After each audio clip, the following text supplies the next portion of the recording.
ألف مبروك لمنتخب المغرب يا جماعة ولكل الوطن العربي. المغرب عمل إنجاز تاريخي يا جماعة، وأنا ما زلت بقول الفريق الوحيد اللي قادر يجيب كأس العالم للوطن العربي كله هو برضو المغرب.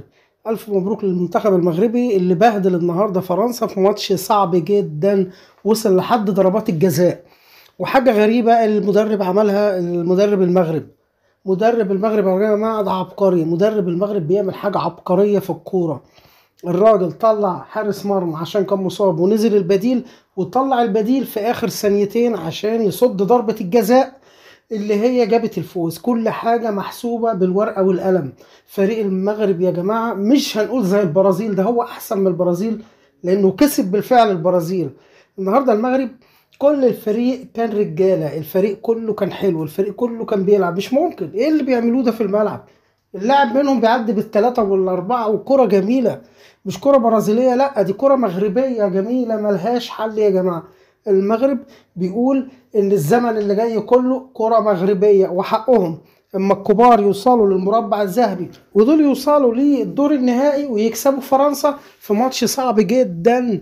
النهارده المغرب لعب 4 أشواط، منهم 3 أشواط كان وان سايد جيم، كان فعلا من اتجاه واحد. كان ماتش ند قوي جدا لفرنسا، وفرنسا كان فريق عنيد ورخم، وفي اخر ما زي بقى بيكسر في لعيبه المغرب واتطرد منهم واحد. ولعيبه المغرب متماسكه وبتقدم كره جميله وهدوء اعصاب ملوش حل، وبيقدموا كره حلوه وجوان ضاعت بالجمله.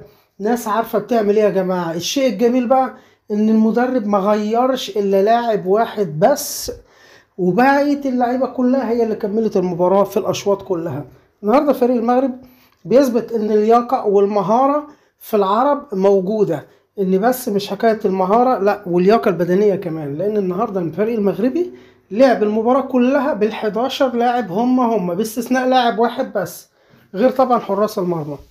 النهارده المغرب عمل كل حاجه حلوه في الكوره بجد. كل الشعب المصري بيهني شعب المغرب والوطن العربي والقاره كلها على الاداء الرائع الجميل اللي قدمته الكره المغربيه الجميله. النهارده اللي شاف المباراه اكيد مش هينساها من جمالها والاستمتاع بيها.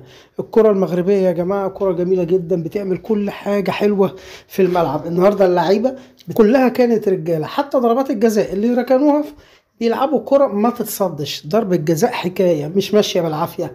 ألف مبروك لفريق المغرب، ويا رب يوصل ويجيب البطولة للنهاية إن شاء الله وتنتهي على خير. كان معكم أنا محمد من قناة صوت الملعب، شكرا.